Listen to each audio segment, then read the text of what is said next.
ఆగ్నేయ బంగాళాఖాతంలో వాయుగుండం ఏర్పడింది. ఇది మరింత బలపడి తీవ్ర వాయుగుండంగా మారనుంది. ఈ నెల 27 నాటికి ఇది తుఫాన్ గా మారే ఛాన్స్ ఉందని వాతావరణ కేంద్రం వెల్లడించింది. ఈ తుఫాన్ కు మోంతాగా నామకరణం చేశారు. దీని ప్రభావంతో తిరుపతి, నెల్లూరు, ప్రకాశం, బాపట్ల, గుంటూరు, కృష్ణా జిల్లాలో భారీ నుంచి అతి భారీగా వర్షాలు కురిసే అవకాశం ఉంది. తీర ప్రాంత ప్రజలు అప్రమత్తంగా ఉండాలని సూచించింది. లోతట్టు గ్రామాల ప్రజలను సురక్షిత ప్రాంతాలకు తరలించేందుకు అధికారులు చర్యలు తీసుకోవాలని వాతావరణ శాఖ అధికారులు సూచించారు. మత్స్యకారులు వేటకు వెళ్లొద్దని ఆదేశించింది.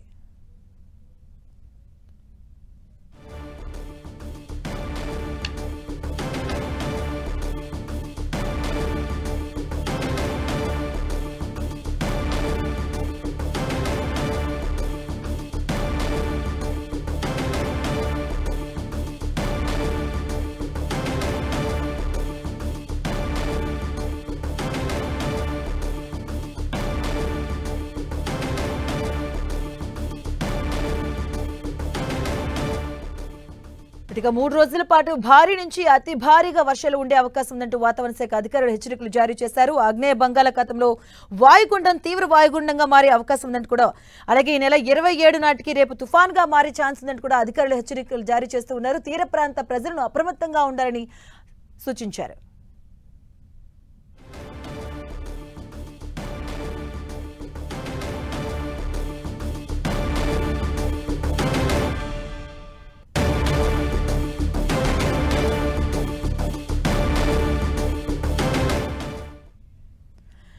ఏపీలోని తుఫాను ప్రభావం తీరుతకు సంబంధించిన పూర్తి డీటెయిల్స్ అందించేందుకు మా కరెస్పాండెంట్ లైవ్ లో సిద్ధంగా ఉన్నారు. విశాఖ నుంచి విక్రమ్, అలాగే విజయవాడ నుంచి జయరాజ్, అలాగే నెల్లూరు నుంచి దేవకుమార్ సిద్ధంగా ఉన్నారు. ఫస్ట్ మనం విశాఖలో మాట్లాడదాం. విక్రమ్, అసలు అధికారులు ఎలాంటి హెచ్చరికలు జారీ చేస్తున్నారు? ప్రెజెంట్ సిచ్యువేషన్ ఏంటి అసలు? బంగాళాఖాతంలో కొద్దిసేపటి క్రితం వరకు కూడా కొనసాగిన తీవ్ర అల్పపీడనం కాసేపటి క్రితమే వాయుగుండంగా మారింది. ఇది రానున్న 24 గంటల్లో తీవ్ర వాయుగుండంగా మారే అవకాశం ఉందని వాతావరణ శాఖ అంచనా వేస్తుంది. ఆ తర్వాత ఈ నెల 27 నాటికి తుఫాన్గా కూడా మారే అవకాశం ఉందని వాతావరణ శాఖ జిల్లా కలెక్టర్లందరికీ కూడా స్పష్టమైనటువంటి వివరాలతో సూచనలు జారీ చేయడం జరిగింది. ఈ నేపథ్యంలో జిల్లా కలెక్టర్ కూడా కొద్దిసేపటి క్రితమే అప్రమత్తమయ్యి జిల్లాలో ఉన్నటువంటి అధికారులందరితో కూడా వీడియో కాన్ఫరెన్స్ నిర్వహించడం జరిగింది. అధికారులు ఎవరూ కూడా సెలవు పెట్టడానికి వీల్లేదు. సెలవులో ఉన్న ఎవరైనా అధికారులు ఉంటే కనుక యుద్ధ ప్రాతిపదికన వచ్చి విధుల్లో చేరాలని చెప్పి కలెక్టర్ ఆదేశాలు జారీ చేశారు. అంతేకాకుండా ఎవరైతే హెడ్ క్వార్టర్స్ లో పనిచేస్తున్నారో గ్రామ, అదేవిధంగా మండల, జిల్లా స్థాయిలో ఉన్నటువంటి అధికారులంతా కూడా వారి హెడ్ క్వార్టర్స్ లో ఖచ్చితంగా చేరుకోవాలని చెప్పి కలెక్టర్ ఆదేశాల్లో కూడా పేర్కొన్నారు. అంతేకాకుండా ఏదైతే తుఫాను హెచ్చరికలు జారీ చేస్తున్న నేపథ్యంలో లోతట్టు ప్రాంతాల్లో ఎటువంటి పరిస్థితి తలెత్తే అవకాశం ఉంటుందో ముందుగానే దానికి సంబంధించినటువంటి ఏర్పాట్లు చేస్తూ జాగ్రత్తలు తీసుకోవాలని ఆదేశాలు జారీ చేయడం జరిగింది. ఏదైతే ముందస్తుగా తాగునీరు, అదేవిధంగా రీహాబిలిటేషన్ సెంటర్లో ముందస్తుగానే పునరావాస కేంద్రాలను సిద్ధం చేసి ఉంచడం, చెట్లు గట్రా పడిపోతే కనుక అలాంటి పరిస్థితి ఉంటుంటే కనుక యుద్ధ ప్రాతిపదికన చెట్లు తొలగించడానికి సంబంధించినటువంటి సిబ్బందితో సిద్ధం చేయడం, అంతేకాకుండా ఏవైతే ఎక్కడైనా సరే విద్యుత్ సంబంధించినటువంటి సమస్య తలెత్తే కనుక వెంటనే పునరుద్ధరించడానికి వీలుగా ఈ విద్యుత్ సంబంధించినటువంటి అధికారులు, అదేవిధంగా అన్ని రకాలుగా కూడా మత్స్యకారులకు సంబంధించి ఎవరైనా సరే చేపల వేటకు వెళ్లరాదని ఆంక్షలు కొద్ది రోజులుగా కొనసాగుతున్నాయి.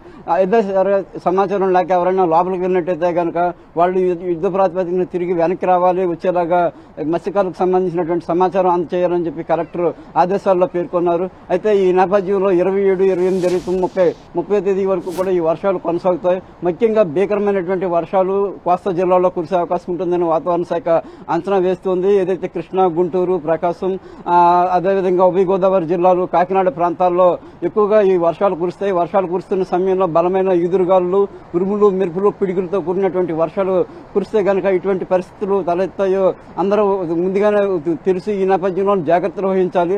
అంతేకాకుండా తుఫానుగా ఈ వాయుగుండం ఏర్పడితే కనుక ఇది ఎక్కడ తీరం దాటుతుంది అనే దానికి సంబంధించి కూడా వాతావరణ శాఖ ప్రస్తుతానికి విశ్లేషిస్తుంది. దాని ప్రకారం చూస్తే కనుక మచిలీపట్నం, అదేవిధంగా కాకినాడ తీరం మధ్య ఈ తుఫాను తీరం దాటే అవకాశం ఉందని అంచనా వేస్తున్నారు. ఈ నేపథ్యంలో ఇక్కడ తీరం దాటితే కనుక ఎక్కువగా వర్షాలు ఆ సమయంలో చాలా ప్రమాదకరమైనటువంటి పరిస్థితి తలెత్తే అవకాశం ఉంటుంది. ఈ నేపథ్యంలో అధికారులంతా కూడా ముందస్తుగానే జాగ్రత్తలు వహించాలని చెప్పి సూచిస్తున్నారు. అంతేకాకుండా అంతేకాకుండా ఎక్కువగా కూడా ఈ తుఫాన్లు అనేవి అక్టోబర్ నవంబర్ మాసాల్లో ఏర్పడుతుంటాయి. ఈ సీజన్ కి సంబంధించి ఇది మొదటిసారి తుఫాను బంగాళాఖాతంలో ఏర్పడుతున్న నేపథ్యంలో పరిస్థితి చాలా తీవ్రంగా ఉండే అవకాశం ఉన్న నేపథ్యంలో జాగ్రత్తలు తీసుకోవాలి. గత కొద్ది రోజులుగా దక్షిణ కోస్తా ప్రాంతంలో ఎక్కువగా వర్షాలు కురుస్తూ ఉన్నాయి. ఇప్పుడు మళ్లీ కూడా ఈ వర్షాలు కొనసాగితే గనక మరింత ఫ్లడ్స్ అంటే వరద నీటి ముంపు వంటి ప్రమాదకరమైనటువంటి పరిస్థితులు తలెత్తే అవకాశం ఉంటుంది. రిజర్వాయర్లకు అదేవిధంగా గడ్డలు వాగులు వంకులు పొంగి పొర్లి ప్రవహించే పరిస్థితులు తలెత్తే అవకాశం ఉంటుంది. ఈ నేపథ్యంలో అలాంటి ప్రాంతాల్లో ఎటువంటి విపత్కర పరిస్థితులు లేకుండా ముందస్తుగానే జాగ్రత్తలు తీసుకొని అక్కడ స్థానికంగా ఉన్నటువంటి సిబ్బంది అంతా కూడా అప్రమత్తంగా ఉండాలని చెప్పి అధికారులకు వాతావరణ శాఖ అంచనా వేస్తూ కూడా సూచనలను జారీ చేయడం జరిగింది. ఈ నేపథ్యంలోనే అధికారులంతా కూడా అప్రమత్తమవుతూ ఉన్నారు. ఈ నెల 30 వరకు కూడా ఈ వర్షాలు అనేవి భీకరంగా దాటిగా కొనసాగుతాయి. దక్షిణ కోస్తాతో పాటుగా ఉత్తర కోస్తా కూడా ఉత్తరాంధ్ర జిల్లాల్లో కూడా ఈ వర్షాల ప్రభావం ఉంటుంది. తుఫాన్ తాలూకా తీవ్రత ఖచ్చితంగా ఉంటుంది. ఇందులో ఇటువంటి సందేహాలు లేవని చెప్పి కూడా వాతావరణ శాఖ చాలా స్పష్టంగా చెప్తున్న నేపథ్యంలో అప్రమత్తంగా ఉండాలని వాతావరణ శాఖ సూచిస్తోంది. Right Vikram, right. ఇక విజయవాడ నుంచి జయరాజ్ సిద్ధంగా ఉన్నారు. జయరాజ్, ఎక్కడ సిచ్యువేషన్ ఏంటి అసలు? ఎలాంటి సూచనలు చేస్తూ ఉన్నారు అధికారులు అసలు? బంగాళాఖాతం అల్లకల్లోలంగా ఉంది. ఆగ్నేయ బంగాళాఖాతంలో ఏర్పడినటువంటి అల్పపీడనం తీవ్ర తుఫానుగా మారింది. ఇది గంట కూడా పెరుగుతూ ఉంది. ఈదురుగాలుల ప్రభావం తీవ్రంగా ఉంది. 10 జిల్లాల్లో భారీ నుంచి అతి భారీ వర్షాలు, మరికొన్ని జిల్లాల్లో పిడుగులతో కూడినటువంటి వర్షాలు కురిసే ప్రమాదం ఉందని చెప్పి వాతావరణ శాఖ హెచ్చరికలు జారీ చేసింది. దీని ప్రభావం వల్ల అండమాన్ నికోబార్ దీవులకి 420 కిలోమీటర్ల దూరంలో విశాఖపట్నానికి ఈ తుఫాను కేంద్రీకృతమైనట్టు వాతావరణ శాఖ కొద్దిసేపటి క్రితం ప్రకటించింది. దీనివల్ల పశ్చిమ వాయువ్య దిశగా ఇది కదులుతా ఉంది. రేపటికల్లా ఇది తీవ్రమైనటువంటి వాయుగుండంగా బలపడే అవకాశం ఉంది. దీంతో అప్రమత్తంగా ఉండాలని చెప్పేసి అధికార యంత్రాంగానికి ఆదేశాలు జారీ చేసింది. ఎల్లుండి ఉదయానికి నైరుతి పశ్చిమ మధ్య బంగాళాఖాతంలో తుఫానుగా మారే ప్రభావం ఉంది. దీనివల్ల అనేక జిల్లాల్లో భారీ నుంచి అతి భారీ వర్షాలు పడతాయి. మత్స్యకారులు వేటకు వెళ్లకూడదు. లోతట్టు ప్రాంత ప్రజలు, ముఖ్యంగా పల్లపు ప్రాంతాలు, లంక ప్రాంతాల ప్రజలు అప్రమత్తంగా ఉండాలని చెప్పేసి వాతావరణ శాఖ హెచ్చరికలు జారీ చేసినటువంటి నేపథ్యంలో రాష్ట్రంలో ఉన్నటువంటి సీఎంఓ కార్యాలయం, అదేవిధంగా విపత్తుల నిర్వహణ శాఖ, హోంశాఖ కూడా దీనిపైన గత 3 రోజులుగా సమీక్షలు నిర్వహిస్తా ఉన్నారు.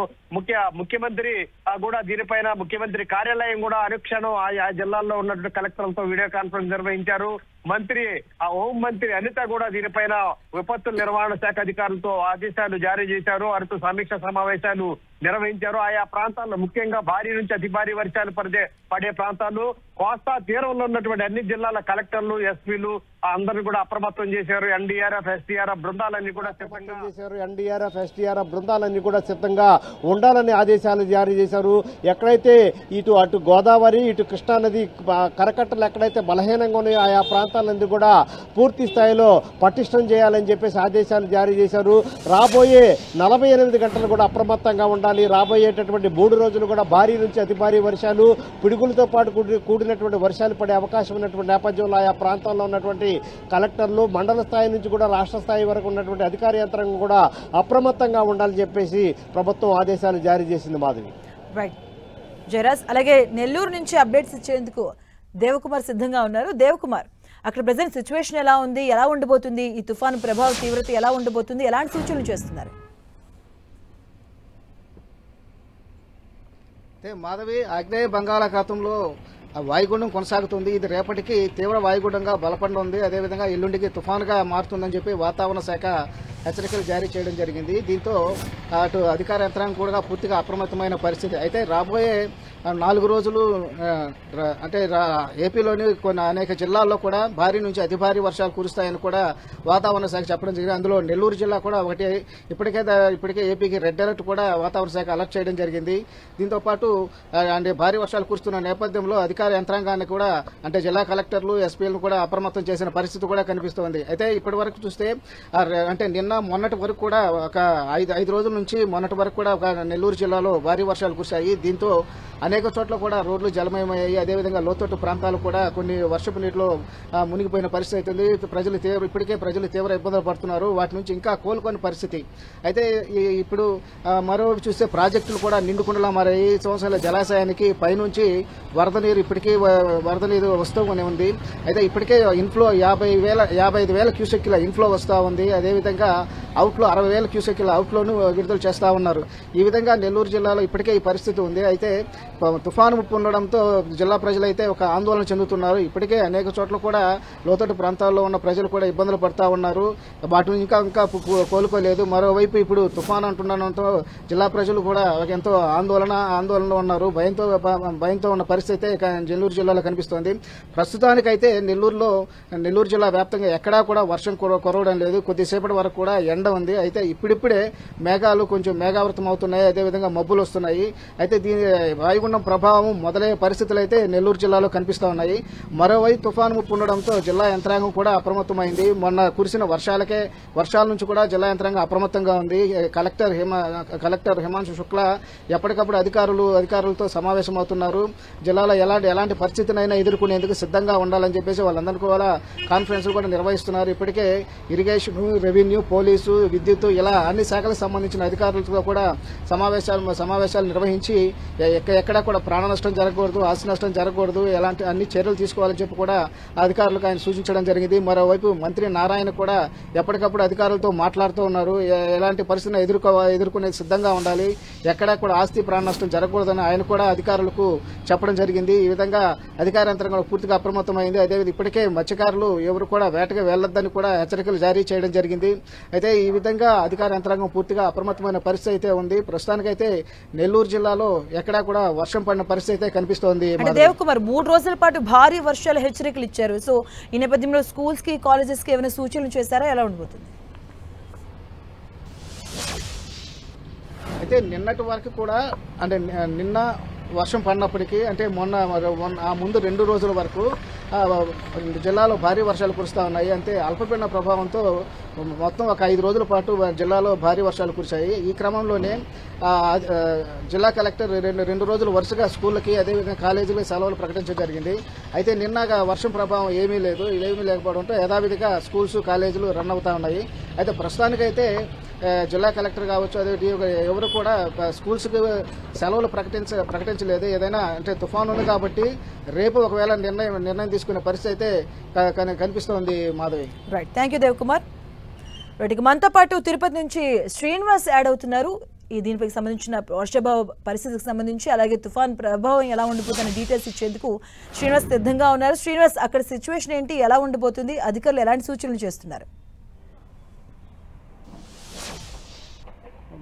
మరో 4 రోజుల పాటు కూడా భారీ వర్షాలు పడతాయని వాతావరణ శాఖ హెచ్చరించింది. ఈ నేపథ్యంలో ఇటు తిరుపతి, తిరుమలలో కూడా హై అలర్ట్ ప్రకటించారని చెప్పుకోవచ్చు. మనం చూడొచ్చు, అలిపిరి వద్ద కాసేపటి అంటే గంటగా ఒక కుంభవృష్టిలాగా వర్షం అయితే పడుతోంది.